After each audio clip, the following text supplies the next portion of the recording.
Bethel Baptist Church is looking for a pastor. They hear this pastor speak, and he's here the next year as the pastor of that church. And he will grow that church to what we didn't use that term in the 1940s, but it will become what we would know as a mega church on Hastings Street. King's father and grandfather, A.D. Williams, that's his grandfather, that's his mother's father. They're highly respected in the National Baptist Convention, and they're invited to speak in Michigan many times. Now, 5 years before King's visit here in 1945, 5 years before he got here, a wall was built, the Burwood Wall. It was built on the northwest side of the city of Detroit to separate a housing development for white homeowners from an already existing African-American neighborhood. So before King got here, there's already Jim Crow in Detroit. There's already a civil rights movement in Detroit. 3 years before this teenage King visit, there was a violent battle on Nevada and Fenelon, where African-Americans attempted to move into the Sojourner Truth homes, a housing project built and financed by the federal government and the Detroit Housing Commission. And they built it for black workers in the defense factories. A white mob blocked African-Americans from moving in on move-in day, also in February of 1942. And the ensuing fights resulted in the National Guard being called to end the violence and protect African-American residents.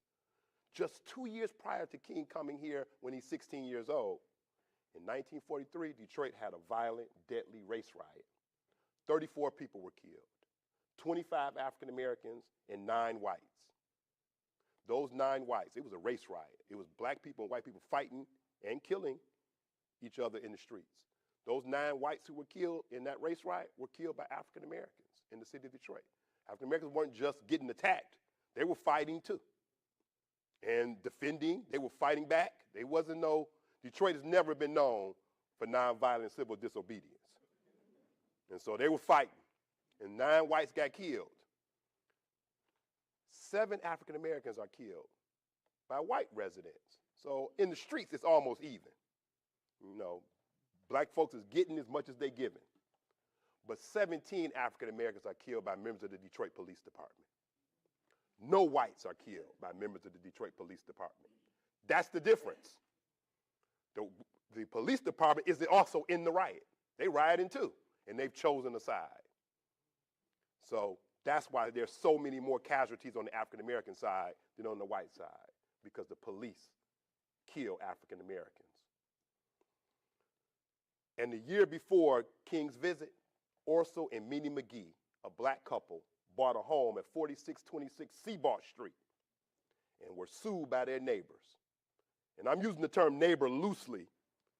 Benjamin and Anna Sipes are the neighbors, and that effort was to remove them from their home. The case was still making its way through the courts when King visited and would eventually reach the Supreme Court in 1947. So the home, the Orso and Minnie McGee home, is on the National Register of Historic Places as of October 2022. The Nevada and Fenelon Sojourner Truth homes is on the National Register of Historic Places as of February 2021. The Burwood Wall is on the National Register of Historic Places as of 2021. So these 3 historic places that are happening right around the time King comes here as a teenager are part of the civil rights history of the city of Detroit that you ought to know. The neighborhoods and schools in the city of Detroit were segregated, and so were areas for amusement and recreation.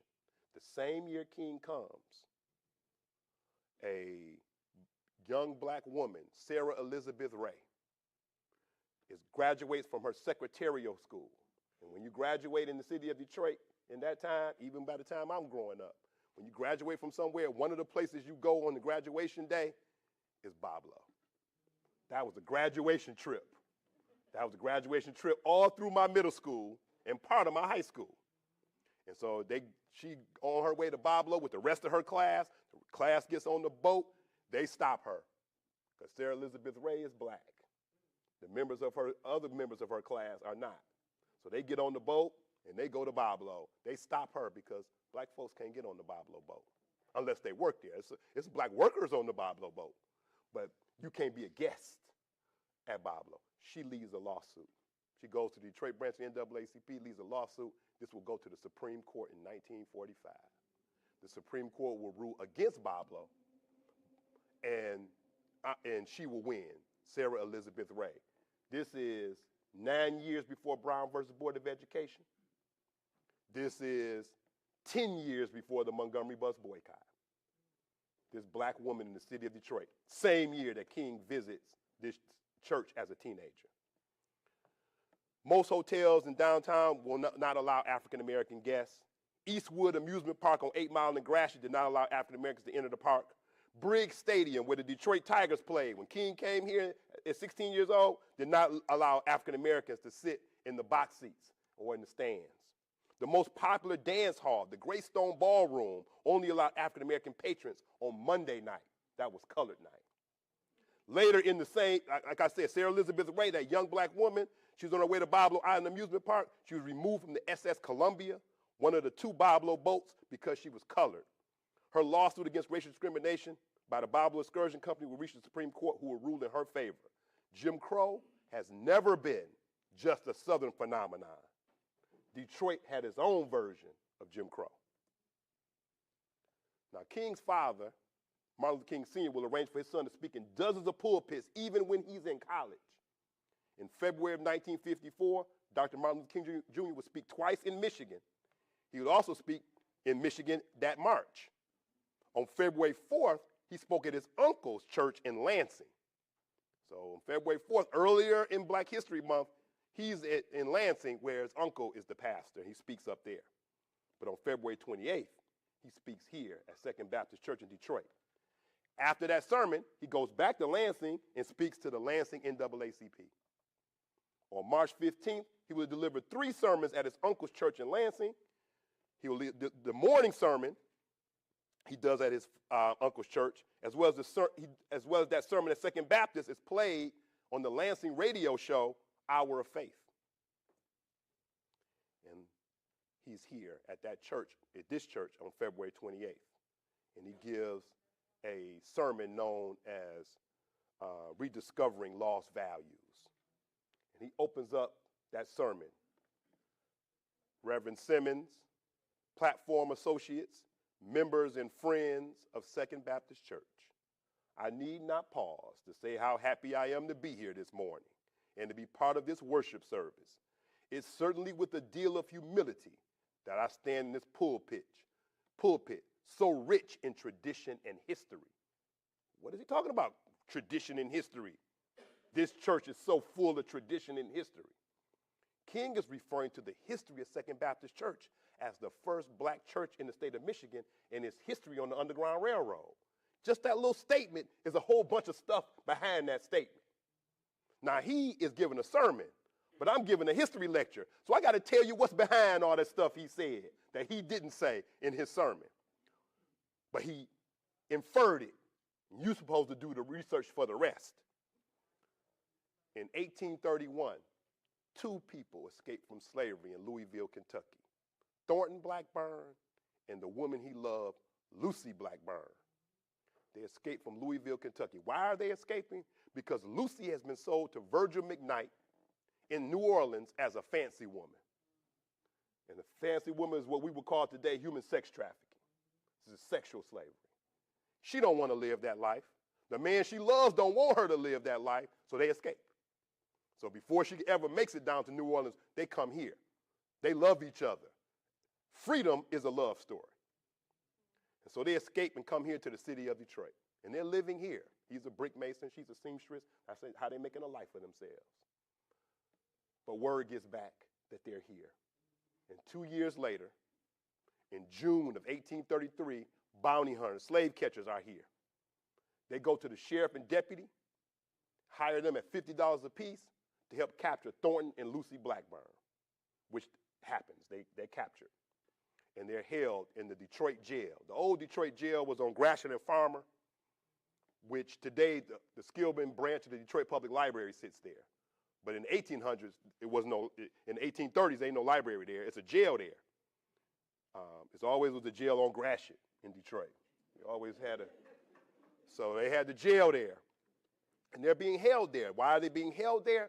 Because they don't want an explosion. They think this might cause a real uproar. So they want to hold them there over the weekend and put them on a boat. That boat would take them down to Ohio, and then they can wagon them down to Kentucky. That's the plan. But black folks have their own plan. At the home of Benjamin Willoughby, a few blocks away from where we are right now, a meeting is held. Benjamin Willoughby is a prominent African-American businessman, well-respected in the black community in the city of Detroit, which is a small community at that time, but a tight community. And they meet in that home. And at that home, while they're meeting, a lot of the people who are at that meeting are members of First Baptist Church.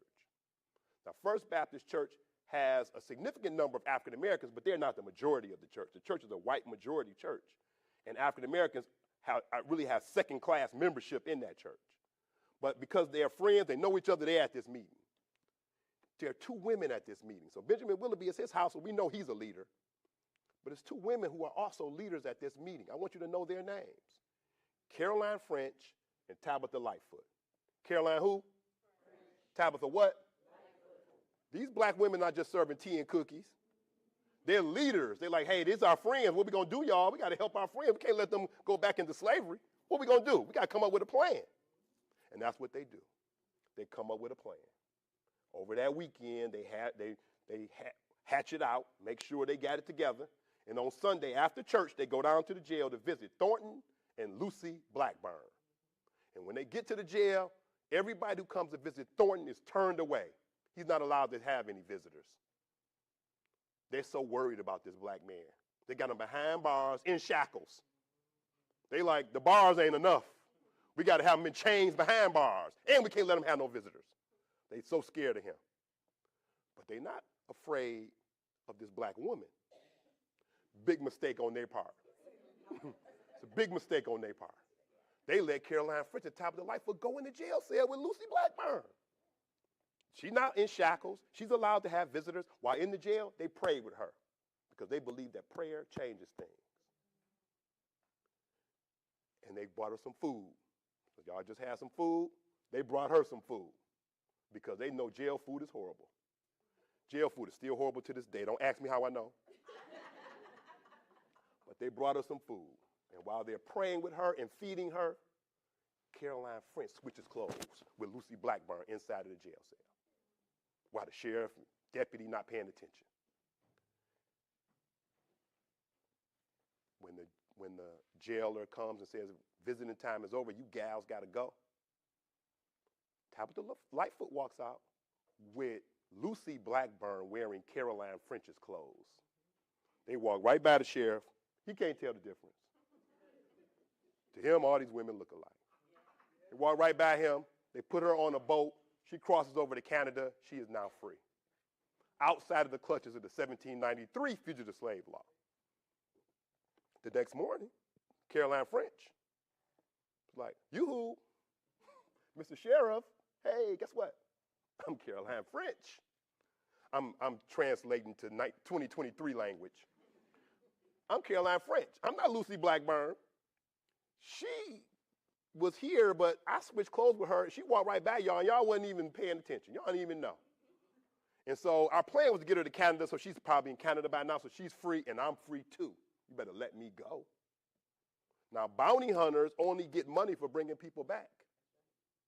They've lost a big part of their bounty. So they say, well, you switched. Oh, well, you're going to switch. You're going to really switch because we're going to sell you to make up what we lost with Lucy. Now, like I said, I'm translating the 2023 language, but Lucy said, I'm from Detroit. Plus, I'm from the east side. It's not going to happen. When they walk out of the jail, it's 400 people outside. Bricks. Most of them African-American, but some white abolitionists are out there too.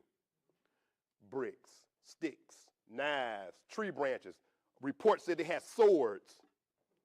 Of course, some of them had guns. Now, the sheriff, he got guns. The deputies got guns. The two slave catchers got guns. So it's 4 or 5 white folks with guns. But it's 400 people out there. Folk, I don't care what gun or not, you can't handle 400. And they can do the math. Okay, if we shoot, then we die. You know, after we fight our rifles, then they're going to kill us because we can't get them all. It is Thornton who offers to save the lives of these white men. He said, they're not going to move for you. Let me talk to the crowd. The deputy allows Thornton to stand in the wagon and talk to the crowd. And he gets up in that wagon. He said, did y'all hear what I said? They ain't hear Thornton either. The crowd moved in closer. What'd he say? What? The crowd still couldn't hear him. They moved in closer. What? They get so close. Madison Lightfoot, Tabitha's husband, hands Thornton the gun. When Thornton gets that gun in his hand, now he's talking like he got a microphone. Because now everybody hear what he's saying now. You better let me go before I shoot somebody. And Madison Lightfoot, who gave him the gun, said, shoot him, kill them all. Madison Lightfoot, who gave him that gun, was Reverend Madison Lightfoot. Thornton don't listen to the good Reverend. He shoots in the air. But just doing that causes all kind of chaos and melee. The sheriff will be attacked, and he'll be out. He won't die that day, but he will die later from his injuries, but he's out. So now it's 3 against 400. It's not 4 against 400 no more because one is out. It's going to turn to 2 against 400 because the deputy's out of there too. He's not laid out, but he out. So all the slave catchers can do is just keep the crowd from killing them. They have to back away, use their rifles, keep the crowd off of them. The crowd is taking Thornton, put him on the wagon, taking him to the river, put him on a boat, reunited, crosses over the county, reunited with his wife, and they both are free. What happens because of this? Thornton will go off to Toronto, him and his wife, and start the first taxi company in the city of Toronto. They'll become wealthy landowners, building 5 homes for other people who escaped from slavery and need somewhere to stay. The city will pass a number of ordinances against the black community to punish them and to regulate them because of this uprising, including y'all can't dock y'all boats on the Detroit River. Y'all got to be off the streets by 9 p.m. You got to carry a lantern once it gets dark and identify yourselves to any white person. We're going to enforce an ordinance that says all Negroes and mulattoes, that's the term they use, not my term, all Negroes and mulattoes must pay a $500 fee to the county clerk to live in Michigan. These are some of the ordinances that the city council of the city of Detroit in the 1830s passed because of this uprising. That was their response, but the black people's response is the best response. The black people's response is 3 years later, a number of members of First Baptist Church, black members, protest the second-class membership that First Baptist gives them. And First Baptist refuses to change any of their racist policies against their African-American members. And that group of people will found Second Baptist Church. Included in that membership, oh yeah, clap for that. They're holding meetings and services in the living room of Caroline French, the woman who switched clothes with Lucy Blackburn. Her and her husband are founders of this church, Caroline and George French. And so they will be there. They will move into another building. That building will get burned down. They'll move into another building. There'll be a fire. They buy Zion German Lutheran Evangelical Church, which is on this corner. And they move into this church. The Zion German Lutheran moves to a larger spot, and this becomes Second Baptist. They have been on this corner since 1857, which is older than the community that they are part of. We named this community, the name of this community is Greektown. But there are no Greek immigrants in Detroit in 1857. This church is older than Greektown. All right? On the other corner is St. Mary's German Catholic Church. That church is older than Greektown because where you really are is Black Bottom. You're in the western edge of Black Bottom, the historic African-American neighborhood. So from the 1800s until the 1950s, this was a part of that community. It becomes predominantly Greek in the early 1900s when there's an influx of Greek immigrants. But before that, Second Baptist had already been here. All right? So that's what King is talking about when he says, this place so rich in tradition and history. He's talking about the fact that this was where black people established the first school. Because this church is built on this idea of faith and freedom. So it's a faith institution, but it's founded by the people Free Thornton and Lucy Blackburn, so you know what they're going to do with this church. It's going to be a station on the Underground Railroad. It's going to be a place where thousands of people will go to get free from slavery. Some of them will end up staying in the city of Detroit. Some of them won't stay. They'll cross over to Canada, but they made a passage at some point here at Second Baptist Church. That's what King is talking about, a place so full of tradition and history. So they found it's faith and freedom, and anybody who's fighting for freedom in the 1800s believes in education. So we might consider those different movements today. There are people who care about education, and they talk about education reform, and they're not that interested in faith. There are people who are interested in faith, but they're not all that much interested in human rights and civil rights. Well, for black people in the 1800s, all that's the same thing. Education, civil rights, and faith. That's all the same thing. Frederick Douglass is just as much a faith leader as he is a freedom fighter. Harriet Tubman is just as much a freedom fighter as she is a faith leader. And all of them believe that education is a part of that fight. All right? So this is all of that. So it becomes the first school for black people. The black woman who will be one of the leaders of the fight against school inequality in the 1860s, Fannie Richards, who will become the first black public school teacher in an integrated school in the city of Detroit. She was a member of this church, living in Black Bottom. Her historic site has a historic marker. That's what King is talking about, a place so full of tradition and history. In the early 1900s, in 1914, Henry Ford offers $5 a day to all workers. This will cause thousands of people to come to the city of Detroit because $5 a day is double what the factories is paying at that time. He needs so many workers because he's built this plant in Highland Park that is building cars, the Model T, on a moving assembly line. He has improved on the invention of Ransom Olds. Ransom Olds came up with the idea of building cars on the assembly line, not Henry Ford. Henry Ford embellished on it and made it a moving conveyor belt assembly line. And so Ransom Olds, if you don't know, because I know some folks might be younger in here, that's where Oldsmobile comes from. All right. So now he's offering $5. He needs thousands of workers. Now the federal government has begun putting limits on immigration. America has had these episodes of anti-immigration throughout its history. Well, after Henry Ford offered that $5 a day, America's in one of those episodes where there's not a whole bunch of immigrants coming to the city of Detroit. Well, he needs these working class folks. Where are you going to get them from? Was black folks down south, who are, many of them forced in sharecropping and tenant farming, low skill, low pay, hard labor, one step away from slavery. They would be willing to come and work these jobs. As rough as they're going to be, they better than being a sharecropper and a tenant farmer in Mississippi. But he don't know no black people like that. He can't just go and wave his hand in Mississippi and have a whole bunch of black people follow him. But Second Baptist know black people in down south because the members got family down south. They got friends down south. Grandma, Big Mama and them is still down south, even though the young folks is up here. So he forges a relationship with Second Baptist, among other institutions and churches in Detroit, but Second Baptist being the first one. He forges a relationship with them to help recruit African Americans and bring African Americans to his factory. And that will help Henry Ford grow to becoming the most powerful businessman in the city of Detroit and eventually in the whole state of Michigan. That's what King is talking about, this place so full of tradition and history.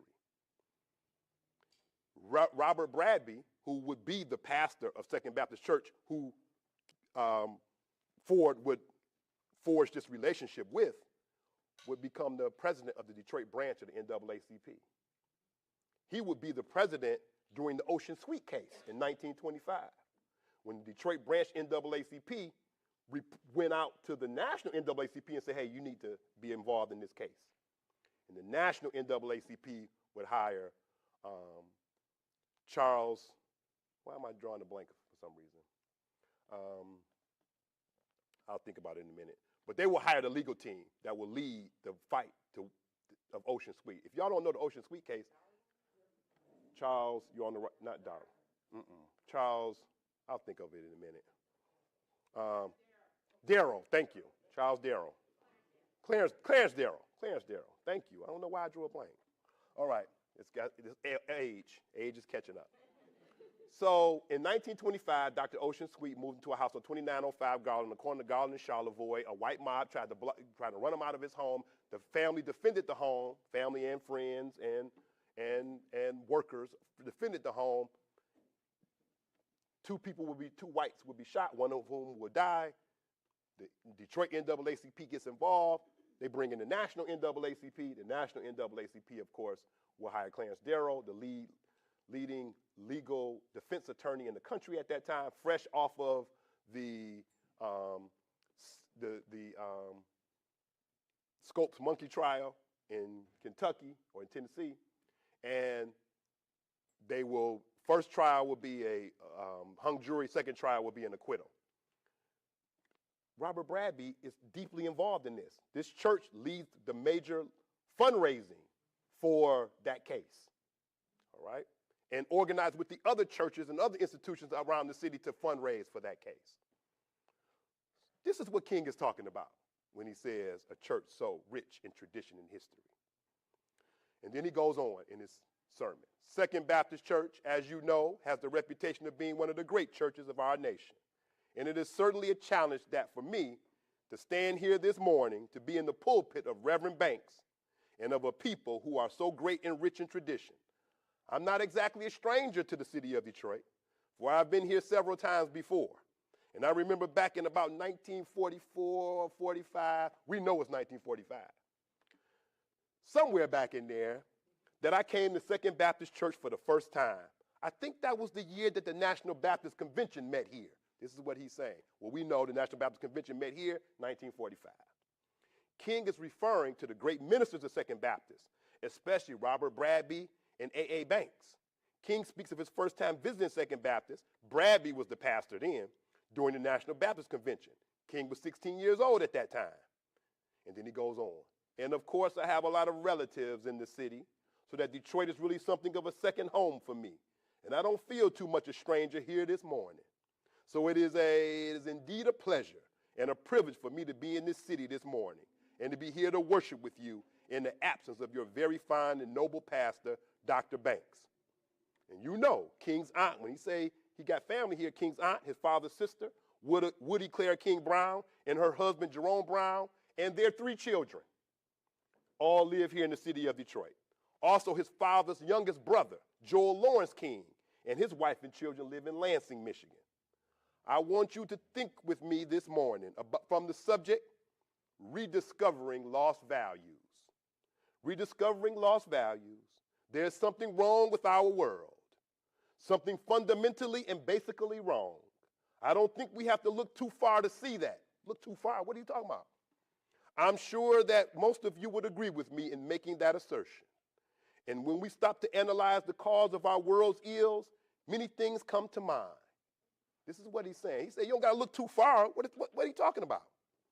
Well, 5 years prior to him getting here, the federal government passed the National Housing Act of 1949. That begins the destruction of Black Bottom. So right down the street, you can look and see this destructed area, this destroyed area. It's almost an empty field where on the other side of Hastings. Hastings was still there when he was here. It hadn't turned to a freeway yet.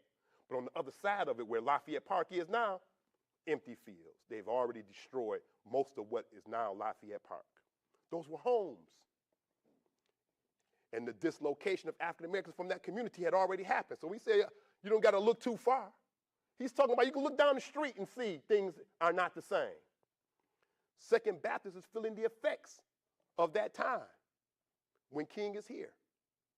The whole community is being destroyed. Second Baptist is an anchor in that community. They feel the effects of that. Now, King has already graduated from Crozer Theological Seminary.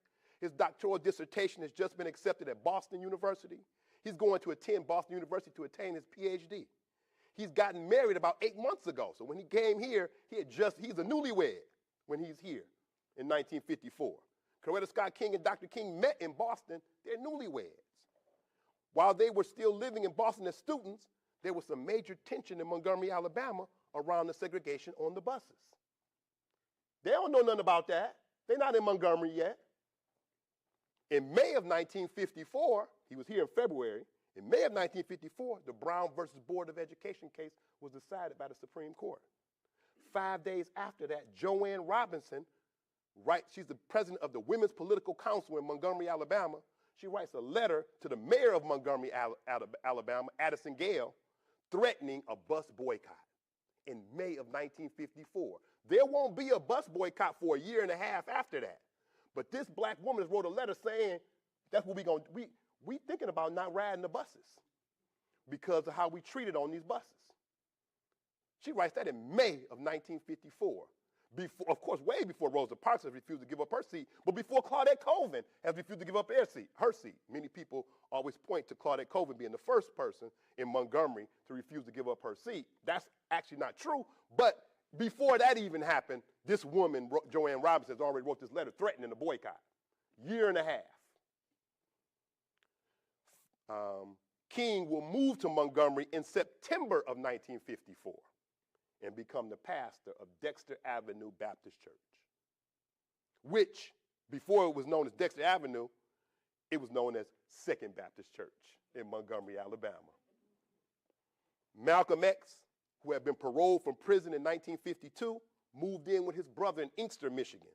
But by the time King comes here and speaks in Detroit, Malcolm is living on the east side of the city of Detroit on Keystone Street. And he's an assistant minister at Temple No. 1 of the Nation of Islam. King is visiting Detroit.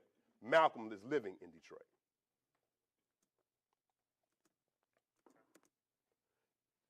The bus boycott will begin on December 1st, 1955, which was a Thursday.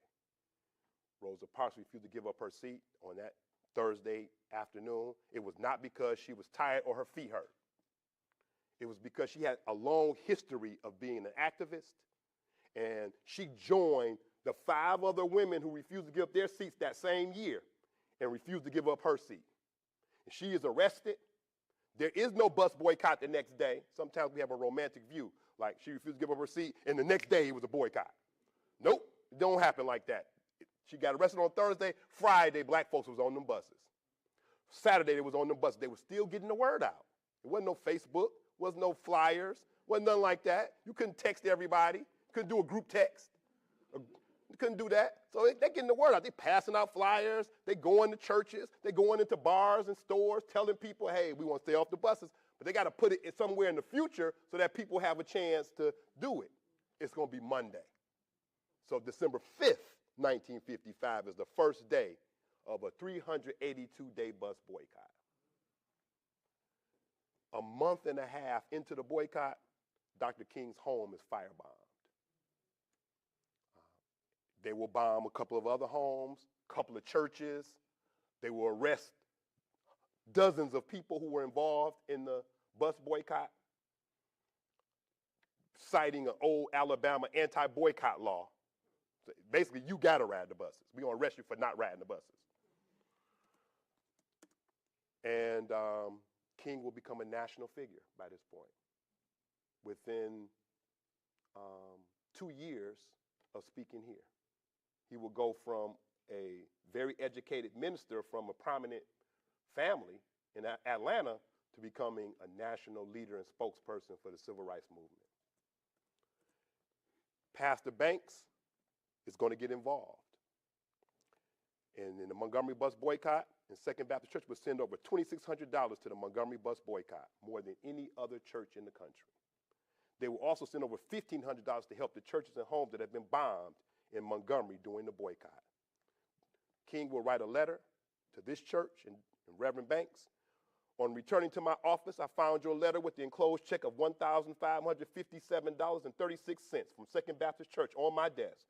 Words are inadequate for me to express my appreciation and the appreciation of the whole Negro citizenry of Montgomery for this great contribution. It comes at a time of real financial need. I think I am correct in saying that Second Baptist Church has contributed more to the work of the Montgomery Improvement Association, that's the group leading the boycott in Montgomery, Alabama, than any single church in America. You can never know what this means to us. Your moral support and Christian generosity are of inestimable value in the continuance of our humble efforts. We will long remember your coming to our aid at this time and your real dedication to the cause of freedom.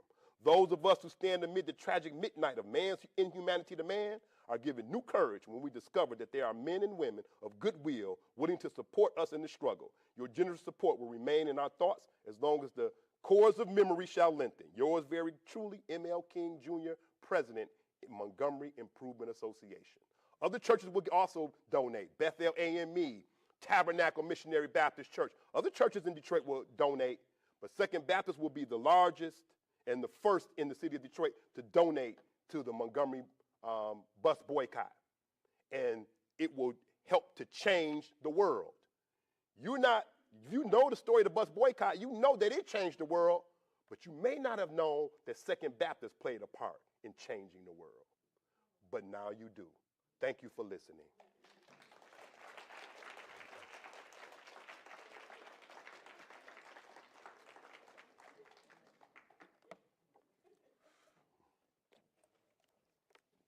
Let's give Jamon Jordan.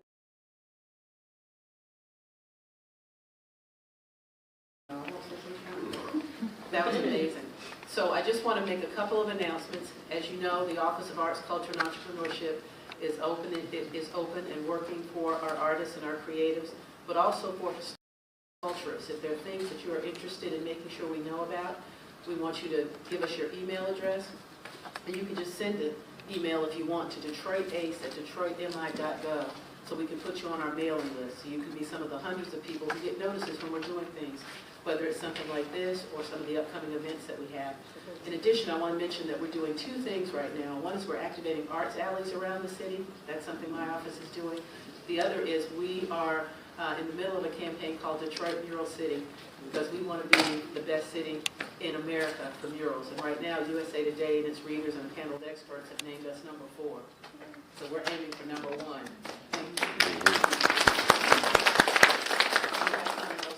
Artists literally in the country right here in Detroit, and my job is to make sure you know about them.